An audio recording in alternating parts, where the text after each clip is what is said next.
You know, I became Christian at 16.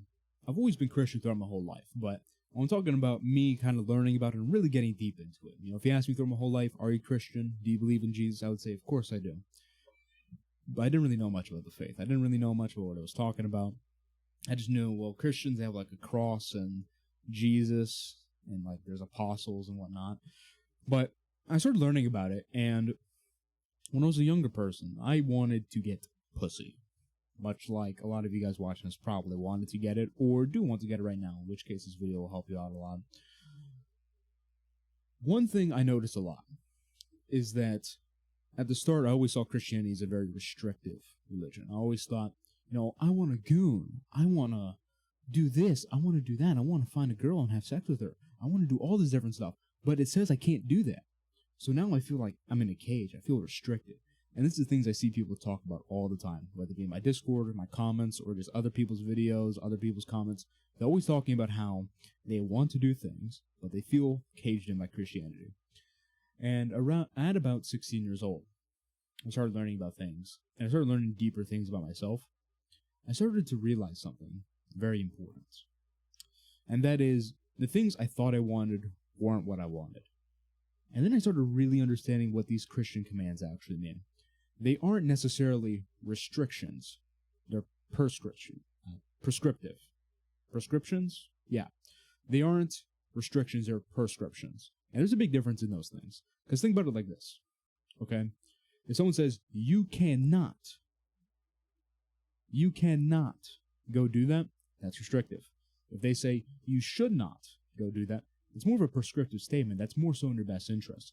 And here's the thing, okay? This whole gooning thing, this whole sex before marriage thing, is actually not in your best interest. Sex before marriage is the big one. That's the one people always get stuck on. And I work with people personally. Okay, I do psychology. I'm a psychologist, whatever term you want to use. I mentor, guru, whatever. I don't care. Okay, the point is I work with people personally, and I get them on a good track, right, mentally. Work with a lot of people so far. And there's been multiple I've talked to that have had premarital sex because they were bought into the lie society told them. And throughout all of these personal conversations, throughout all these deep conversations within an individual, the answer is always the same. I wish I didn't do it. I wish I could have it back. I wish I could undo it. I felt so bad after. So on and so forth. Literally every single one. Even the people I wasn't personally working with, people I was friends with, we would, they would talk about on the surface like, oh yeah, getting coochie, feels good or whatever. But when you get into a somewhat deeper conversation, you're kind of like, although, I kind of wish I saved it for the right girl. That's what we'll say. And what I started realizing at this age of 16, and I also had a friend that was quite active before marriage. Put it like that. He's still not married, but, at that time he was quite active before marriage. And he was kind of talking to me about this. I started realizing when I started doing deeper introspection, it's like, oh, I'm not being restricted. I'm being saved from these degenerate things that would actually make me feel bad. Okay, you aren't being restricted from having sex before marriage. You're being saved from sex before marriage. There's a prescription. You're being saved. Because that's like a rabbit hole. That's something you can't have back. Okay, it's different from stealing cookie from a cookie jar. That's like a part of you going to another person, both literally and figuratively. It's a very important thing. And I was like, wow. I started looking at my whole life. Everything the Bible said was right. Not only in the logical, this is a true statement sense, it's also true in the self-interest sense. Following God is the best thing for you.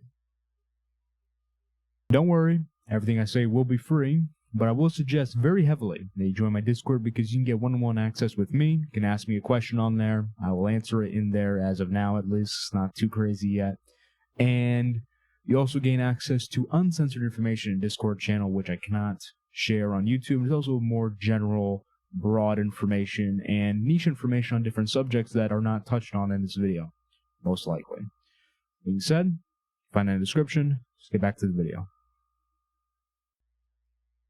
That's such a crazy proposition to say because this is something the church now has such a difficult time communicating to young men. Christian YouTube, modern Christian YouTube, they have literally no idea how to communicate that these restrictions aren't actually restrictions. They're actually good for you. And there's something else I noticed that was probably even more important. This is something Muslims don't understand about Christianity. Muslims always go like, oh, Alhamdulillah, your God died in like a way. I mean, how could God die? I mean, that's like God is weak. Al-Akbar, boom, you know? And that's what they always do, always say. And that's a joke, YouTube, don't ban me. Anyway, so I started realizing something. The message of Christianity, in terms of Jesus' incarnation, is that we brought death into the world. We're the reason why death exists.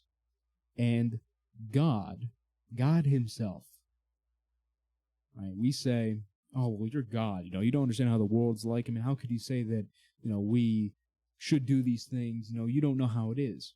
I was like, all right, I'm going to come down and be one of you. I'm going to assume everything you do. God himself, humbling himself. For what purpose? For what sake? For what purpose could ever justify the amount of suffering God went through completely unnecessarily? What could justify that? Love for us. That's the meaning. The meaning is love for us. God came down, assumed flesh, just for us, just so we can be saved. That is the most loving thing. It's self-sacrifice to the highest degree. And what I notice is that this leads to the idea and understanding that there's meaning in the struggle. Jesus Christ struggled. Jesus Christ suffered.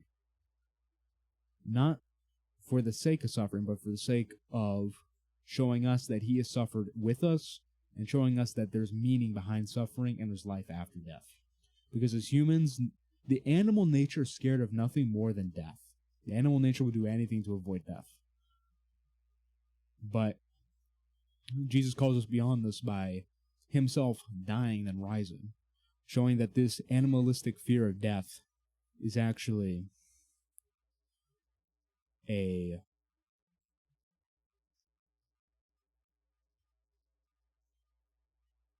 something to be overcome. This fear of death in animal nature, it's something to be overcome. It's something to look at and go like, you know what? This is the flesh, but the soul doesn't fear.